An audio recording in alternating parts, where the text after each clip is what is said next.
Bueno, hoy vamos a empezar a ver el tema de Mercosur. Como siempre vamos a arrancar primero por la cuestión histórica. Obviamente no podemos hablar de un proceso sin tener en cuenta el contexto histórico que le dio lugar, digamos, ¿no?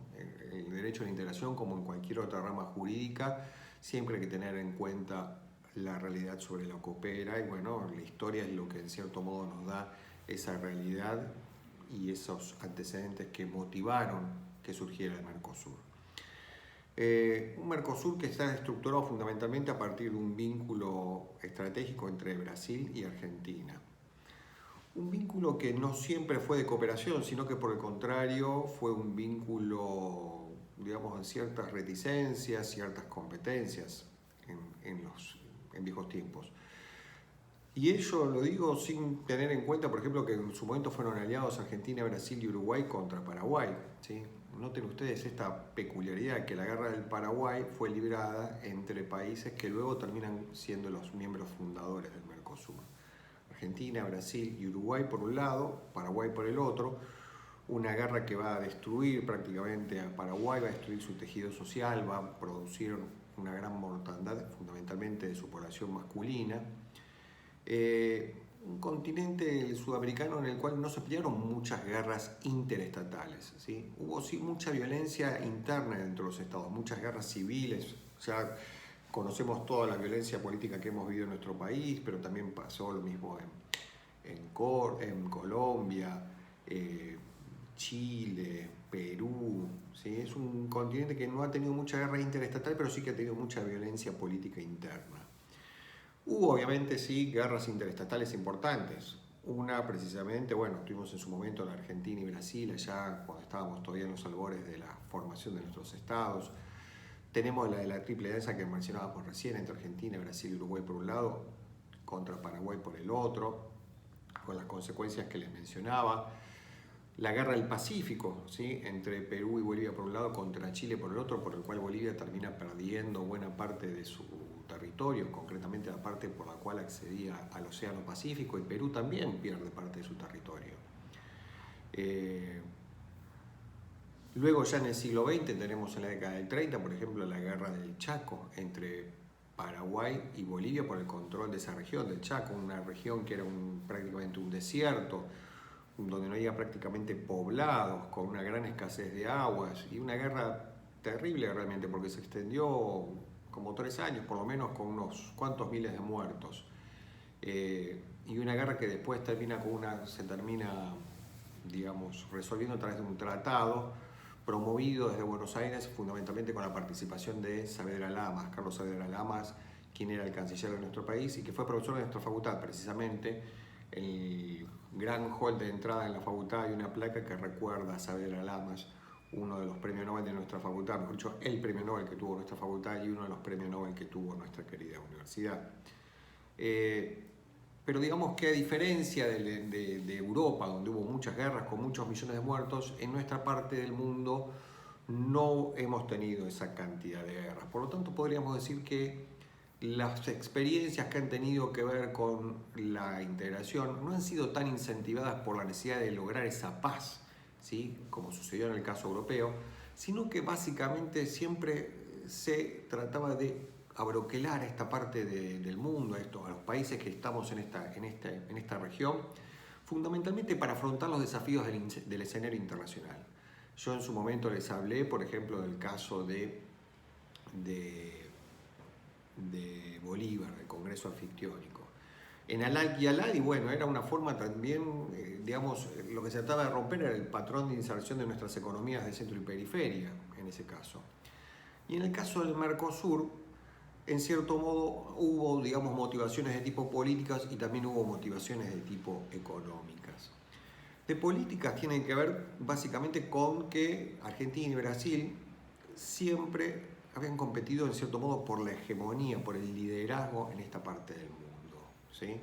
Cada una a su modo había tratado de ser una especie de potencia regional. Potencia que trataba de lograrse a través de desarrollo de ejércitos, de desarrollo de energía nuclear. En Argentina, por ejemplo, siempre se decía que digamos, en una época la Mesopotamia no estaba muy conectada al resto del país, había muy pocos puentes y muchas veces se decía que eso en verdad obedecía a la necesidad de que si había una guerra con Brasil no tuviera tan fácil el acceso el ejército brasileño dentro del territorio argentino.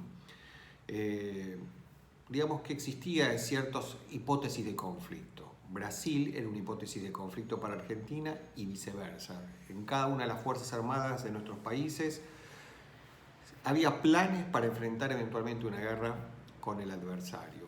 Y lo mismo pasó con Chile. Con Chile concretamente estuvimos a segundos de venir una guerra. La flota argentina se dirigía en la época del Beagle, allá por el año 1978, por diciembre de 1978, se dirigía hacia las aguas del Pacífico, donde estaba aguardando la guerra la Armada chilena para empezar esa contienda, y el ejército chileno estaba esperando ya trincheado al ejército argentino. O sea, esto se detuvo, pero milagrosamente, bueno, en ese momento por la intervención del Papa, de Juan Pablo II, a través de su mediador, el cardenal Zamoré.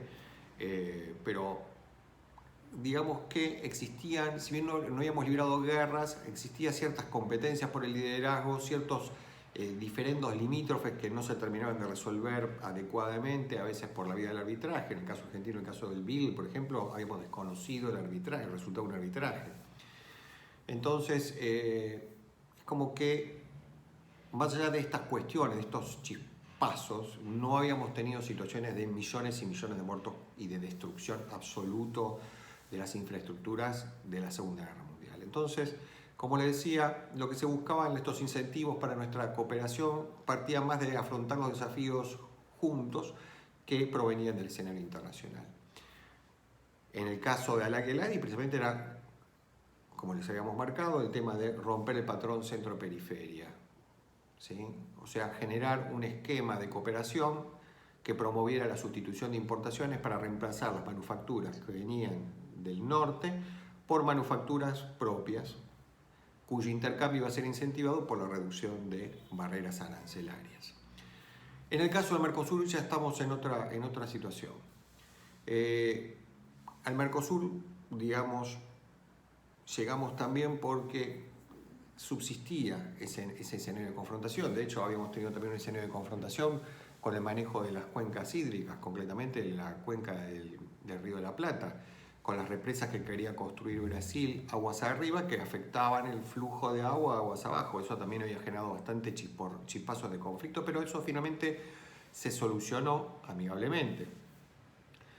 Digamos que por lo general en esta cosa pendular, digamos, que existía entre gobiernos civiles y gobiernos militares, por lo general los gobiernos civiles querían avanzar en iniciativas de cooperación e integración, y los gobiernos militares por lo general incentivaban las hipótesis de conflicto para abultar sus presupuestos militares, para lo que fuera. Y en ese contexto es que eran hipótesis de conflicto Argentina y Brasil. Ahora bien, llegamos a principios de la década de los 80, fin de la dictadura en Argentina, casi al mismo tiempo fin de la dictadura en Brasil, y acaba de haber un giro absoluto, un giro total en los términos de nuestra relación. ¿Por qué? Porque Alfonsín, en el inicio de nuestra democracia, considera que ya no podemos seguir siendo una hipótesis de conflicto, que tenemos que trabajar en conjunto, y que además, en cierto modo, esa cooperación también tenía que servir para establecer ciertas alianzas entre las democracias de la región para evitar que volvieran a ser víctimas de los golpes de Estado. En ese contexto es que en el año 1985, junto con Sarney, van a firmar la Declaración de Iguazú, donde ya cambia por completo el discurso. Ya se habla de abandonar las viejas desconfianzas, se habla de la idea de avanzar e intercambiar información, por ejemplo, en el desarrollo de la energía nuclear. Cambiamos por completo ya el paradigma. Y eso luego se va a ver plasmado en el año 1988, cuando se firma el Tratado de Cooperación entre Argentina y Brasil. Un tratado de cooperación del año 1988 que todavía no es el Mercosur, es como un antecedente del Mercosur, por el cual se habla de avanzar una especie de espacio común integrado, pero sin dar mayores precisiones. Tengamos en cuenta también que por aquel momento nuestros países estaban afrontando severos condicionantes en el plano económico. La década del 80 es conocida como la década perdida de América Latina. ¿Por qué? Porque nuestras materias primas tenían unos precios muy bajos y nuestras economías estaban muy endeudadas, ya venían endeudadas de la época de los militares. Entonces, imaginemos esto, o sea, tenemos poca plata para pagar y tenemos mucho que pagar. Entonces, a partir de ese contexto, estuvieron siempre expuestas y hackeadas por políticas y condiciones que venían del Fondo Monetario Internacional, con pocas posibilidades de desarrollo. Digamos que los gobiernos que atravesaron aquella transición democrática la tenían realmente muy complicada desde el plano económico. Y en el caso nuestro también desde otros planos, ¿no? El plano militar, por ejemplo. Pero bueno, en ese momento, estamos en el año 1988, y nuestras democracias todavía estaban en proceso de transición, estaban, digamos, tratando de hacer pie en su consolidación. Y bueno, este tratado del año 1988 tuvo, digamos, este alcance, ¿sí? O sea, fue más que nada declarativo, no tuvo muchos resultados concretos, máxime que ya estaban prácticamente también terminando los mandatos de Alfonsín y de Sarney en Brasil. Luego vamos a llegar al año 1991 y tenemos un dato importante de la realidad que había modificado por completo el escenario. O sea, Alfonsín atravesó toda su transición, toda la transición democrática en lo que eran los estertores de la Guerra Fría, aquel escenario donde competían Estados Unidos y la Unión Soviética. Cuando termina su mandato ya estaba prácticamente colapsando la Unión Soviética. De hecho, Alfonsín termina en 1989 y en octubre del 89 se produce la famosa caída del muro de Berlín, que es como un hito dentro de lo que es el fin de la Guerra Fría. Y a partir de ahí ya termina esta competencia entre Estados Unidos y la Unión Soviética, surge Estados Unidos como una potencia hegemónica, pasamos de un sistema bipolar a un sistema unipolar. Estados Unidos empieza a promover un orden, digamos, de libre cambio, de libre comercio, de libre flujo de mercaderías, de servicios, de inversiones, un mundo donde se empieza a trabajar en la necesidad de una nueva institucionalidad para el comercio, que luego, como vimos, se va a ver reflejada con la creación de la Organización Mundial de Comercio en el año 1994. En definitiva, Estados Unidos, cuando surge como potencia única en este sistema, y teniendo en cuenta también las innovaciones tecnológicas que van a venir sobre todo a través del desarrollo de Internet y las redes y las innovaciones en materia de comunicaciones, vamos a ir también, este mundo se va a transformar en un mundo global, ¿sí? O sea, está la famosa aldea global, donde todo es más cerca, donde todo es más inmediato. En definitiva, estamos hablando de un escenario en el que se empieza a promover el libre comercio, la libre circulación de finanzas, la libre circulación de personas. Es como que va a haber una explosión en ese sentido. Y los países, para empezar a aprovechar esto, empiezan a tratar de desarrollar acuerdos regionales. Se empiezan a formar grandes bloques regionales.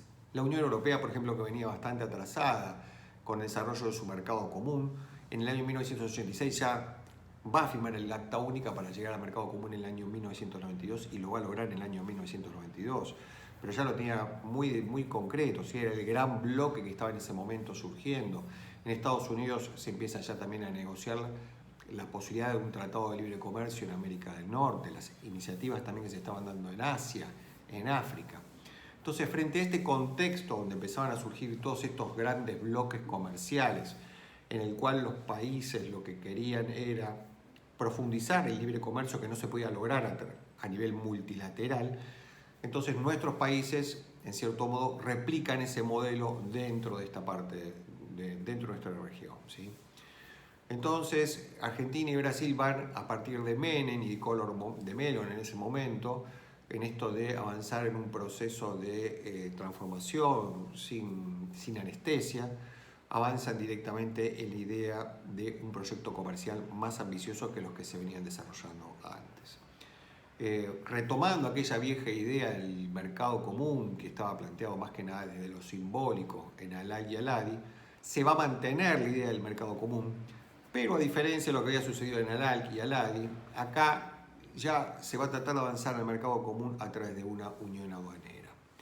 Una unión aduanera que ya veremos en la próxima clase qué características tiene, ¿sí? Pero digamos que el Mercosur, si algo que caracteriza al Mercosur en sus orígenes es el sesgo comercial, el sesgo de avanzar en la libre circulación de mercaderías, de servicios, de personas y de capital. Y eso ya se va a ver reflejado en su propio preámbulo, ¿sí? Si uno compara, después yo les voy a subir el preámbulo de la Unión Europea y el preámbulo del Tratado de Asunción, vamos a poder ver precisamente que en el caso del Mercosur el texto del preámbulo ya nos está diciendo de una manera muy expresa, digamos muy expresiva, que estamos en presencia de un proyecto de tipo comercial. Les acabo de mencionar el Tratado de Asunción. Bueno, se lo menciono porque precisamente el Mercosur es creado a partir del Tratado de Asunción firmado el 26 de noviembre de 1991, ¿sí? Cuando Argentina y Brasil, que venían de aquel tratado de 1988, deciden reformular y transformar aquella experiencia que ha quedado más en papeles en algo más concreto, en algo más operativo, con las características que les acabo de señalar recién. Y además invitan a Uruguay y Paraguay a integrar esta experiencia, ¿sí? Entonces, Argentina, Brasil, Paraguay y Uruguay firman el 26 de marzo de 1991 el Tratado de Asunción por el cual se crea el Mercosur, ¿sí? Un tratado que, como les dije en su preámbulo, denota un gran contenido de tipo comercial. Sin perjuicio de ello, hay que tener en cuenta que esta etapa comercial se va a tratar de desarrollar y se va a profundizar y va a tener sus principales logros en las décadas del 90 del siglo pasado. Ya vamos a ver en la próxima clase cuáles son los logros y cuáles fueron sus estancamientos y luego cuáles fueron sus retrocesos, ¿sí? El punto es que podemos decir que el Mercosur tiene como capas geológicas a lo largo de su historia, porque tenemos en los 90 un fuerte sesgo comercial, pero luego, ante las dificultades para poder profundizar esa agenda, se va a empezar a tratar de desarrollar otras agendas, otras de tipo político.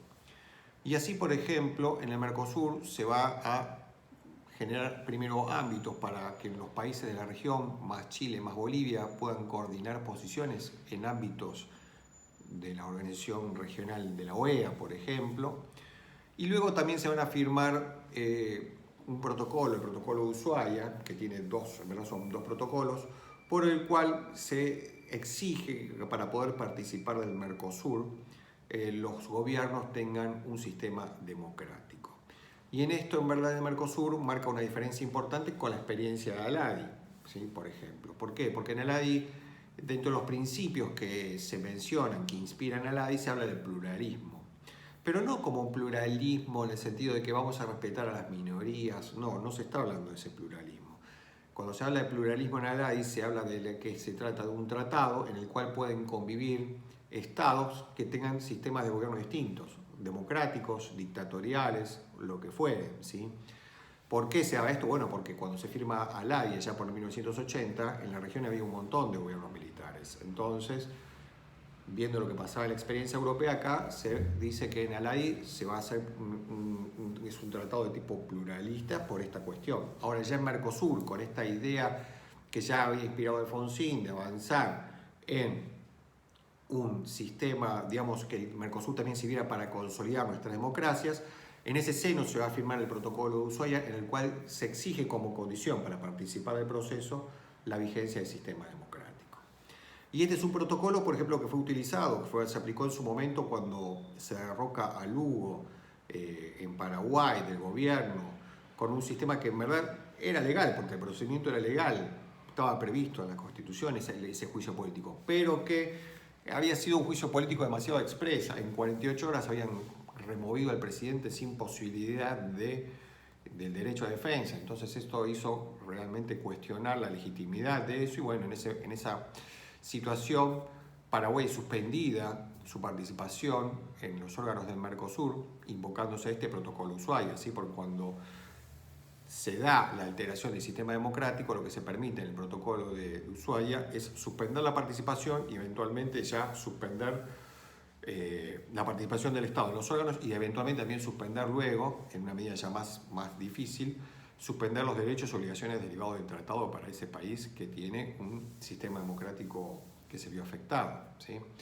Entonces con Paraguay en ese momento se suspende su participación en los órganos. No se suspenden sus derechos y obligaciones. ¿Por qué no se suspende? Bueno, porque lo que se dice es que en verdad está bien no suspender porque no se quiere afectar a los pueblos, ¿sí? Se entiende que el Mercosur es para beneficiar a los pueblos y si se suspenden los derechos y obligaciones del tratado, además de un pueblo que está siendo castigado por un gobierno que surgió de una manera legítima, también se lo está castigando económicamente. Entonces, lo que se hace es acotar la sanción al aspecto político, suspendiendo la participación del gobierno en los órganos.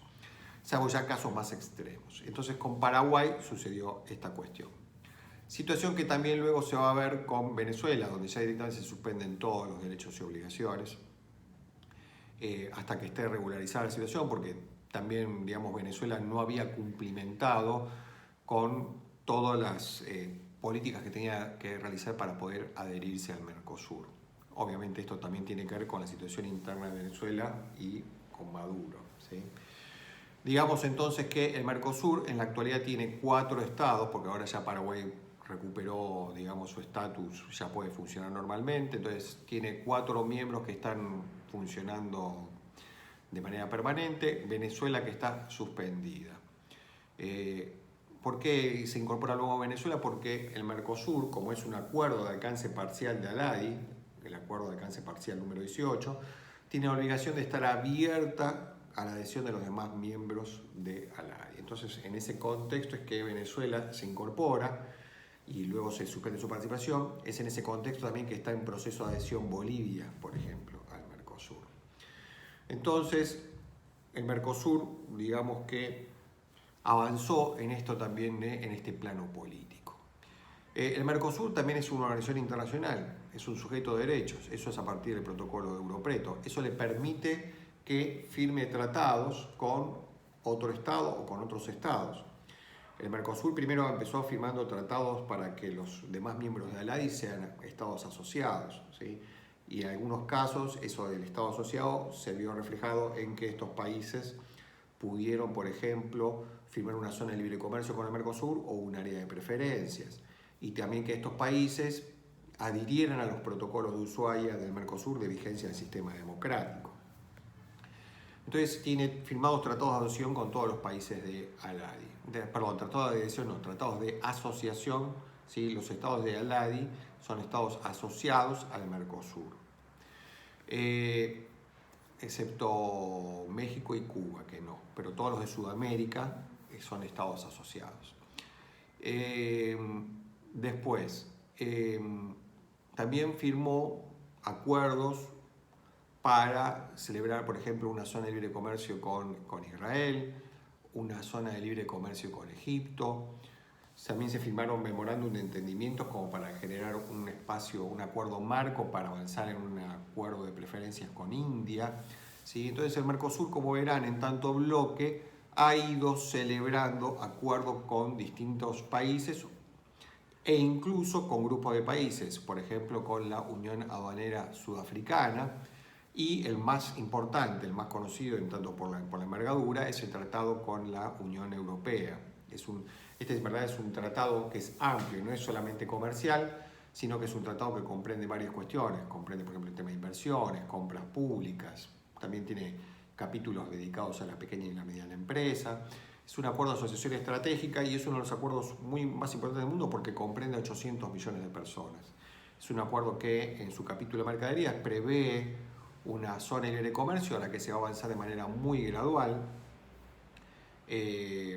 digamos que a lo largo de varios años, para gran parte del universo de productos, o sea, para un 92% tendrían como un arancel cero, para un 7 y pico por ciento un área de preferencias, digamos, o sea, un arancel reducido, y después que hay un pequeño universo de productos donde ahí no habría libre comercio.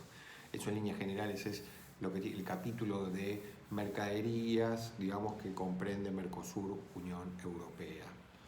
Pero bueno, digamos que el Mercosur, como pueden ver, sigue siendo una herramienta muy importante en esto de la inserción de nuestros países con otros países en el marco de un escenario internacional. Un escenario internacional que ahora también está empezando a cambiar, así como cambió con la caída del muro de Berlín, con la cuestión de que Estados Unidos pasó a ser una potencia unipolar, ahora se está diciendo, y en verdad uno puede comprobarlo leyendo el diario, que estamos pasando a un escenario totalmente distinto, un mundo bipolar con la irrupción de China, una China que va probablemente a ser la economía más grande del mundo en el año 2030 y que, según lo que planteó Xi Jinping en el discurso del 19 Congreso del Partido Comunista Chino, pretende también ser una potencia que dispute el liderazgo de Estados Unidos en otros terrenos, no ya solamente en el terreno económico, para el año 2050. Una China que demanda cada vez más alimentos porque su gran clase media viene creciendo y obviamente cuando esto sucede la gente quiere comer mejor, quiere comer distinto, quiere comer más caro. O sea que estamos hablando de un escenario en el cual nuestros países del Mercosur tienen el incentivo que van a tener un cliente que puede ser una fuerte aspiradora, ¿sí?, de nuestras materias primas. Entonces, en verdad debiéramos tener en cuenta también la plataforma del Mercosur para ver cómo nos vinculamos con China. ¿Por qué digo esto? Porque China en verdad lo que prefiere siempre es la vinculación bilateral y no la vinculación regional. Pero a nosotros, teniendo en cuenta que para algo que tenemos intereses convergentes con los otros países del Mercosur, nos sirve más esto de actuar en bloque frente a China. Pero hasta ahora eso no ha sucedido. Pero bueno, es el desafío que tenemos por delante, ¿no? Pero bueno, digamos que en el Mercosur entonces tenemos un preámbulo que nos habla de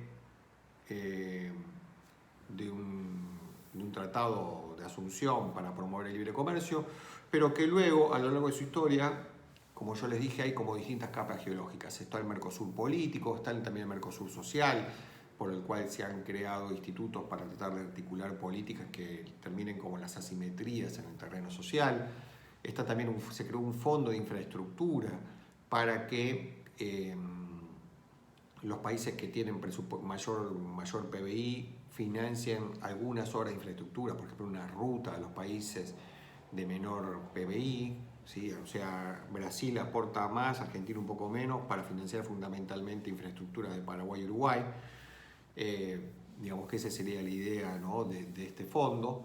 Y un Mercosur que en su preámbulo, a la hora de avanzar en esto del libre comercio, menciona 3 principios, que son gradualismo, flexibilidad y equilibrio, ¿sí?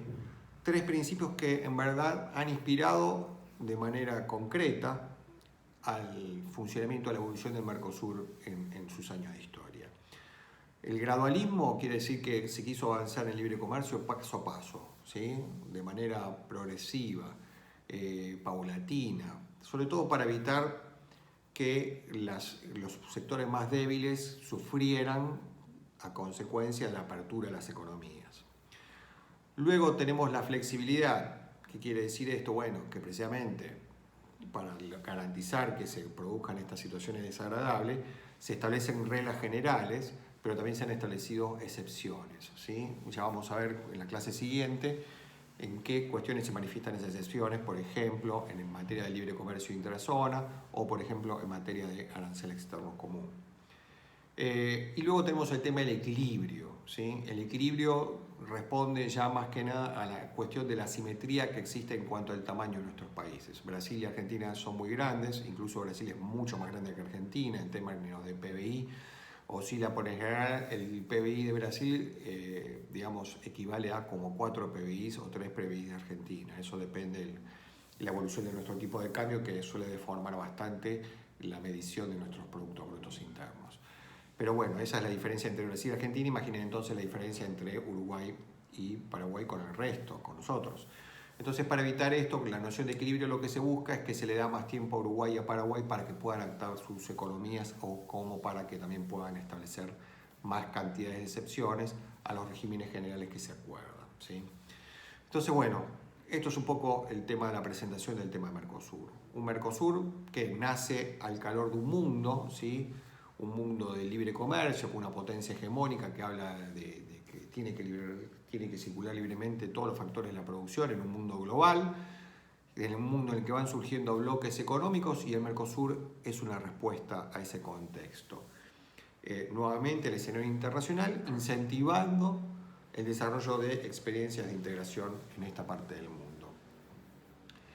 Un Mercosur que va a tener sus luces y sus sombras, sus avances y sus retrocesos en materia de libre comercio de mercaderías. Un Mercosur que va a tratar de desarrollar una agenda política, con lo que les conté, de compromiso de Ushuaia. Un Mercosur que va a tratar de desarrollar otras agendas, como en materia de políticas sociales, derechos humanos, infraestructuras. Un Mercosur que, por ejemplo, va a firmar un protocolo de servicios, que no va a tener grandes desarrollos, pero bueno, que intentó avanzar en el protocolo de servicios. Un Mercosur que firmó muchos protocolos, por ejemplo, en materia de cooperación judicial, ¿sí? Para todo el tema de exhortos, para todo el tema de extradiciones, para cuestiones de tipo procesal, digamos. Un Mercosur que estableció un protocolo, una cooperación en materia policial, alguna cierta cooperación en materia de migraciones de personas, pero que en verdad en el Mercosur no hay una auténtica libre circulación de personas, sino ciertos reconocimientos de derechos y facilitar ciertos trámites en frontera. Pero digamos que esta es la presentación del Mercosur, ¿sí? Un Mercosur que, como les dije, tiene avances en materia económica y que trató de desarrollar otras agendas. Y un Mercosur que, en verdad, para ciertas cuestiones, desde mi opinión, ha sido bastante subutilizado. Por ejemplo, el tema migratorio, el Mercosur ha sido subutilizado porque era el ámbito institucional por naturaleza para tratar de enfocar el tema de la migración clandestina, para ver el tema de cómo recepcionamos a los pueblos, a la gente que viene a vivir a nuestro país. Nuestro país siempre tuvo una política migratoria, digamos, en el siglo XIX, por la cual la gente se bajaba de los barcos, iba al hotel de inmigrante y de ahí más o menos empezó a organizar su vida. Ahora la gente se baja y no está el Estado para esperarlo. O sea, la gente se baja en el terminal de ómnibus y va directo muchas veces a un barrio carenciado, a ser explotado por gente que les cobra una habitación mísera a precios siderales, por ejemplo. O gente que no puede acceder a un documento y tiene que trabajar en enero porque no tiene la residencia. Entonces, en verdad, todas estas cuestiones se podrían haber trabajado mucho mejor desde el lado del Mercosur y no fueron trabajadas. Y esto, en verdad, más lo que vamos a ver en la próxima clase, con las luces y las sombras en el terreno económico, ya vamos a ver en su momento hasta qué punto esta cuestión también no es producida por las falencias que hay en el plano institucional, en el plano normativo y en el plano del sistema de solución de controversias del Mercosur. Así que bueno, esta es la presentación de nuestro querido Mercosur, ¿sí? Una organización internacional, el Mercosur es una organización internacional, un sujeto de derechos, que ha desarrollado una agenda intrazona. Yo hoy les hablé más que nada de los aspectos políticos, sociales, etcétera, etcétera. En la próxima clase veremos la agenda económica intrazona. Y también un Mercosur que ha desarrollado una agenda extrazona con estos acuerdos internacionales que les mencioné, ¿sí? Porque en el Mercosur hay, como es una unión aduanera, una política comercial común que los obliga a negociar en bloque este tipo de acuerdos, ¿sí?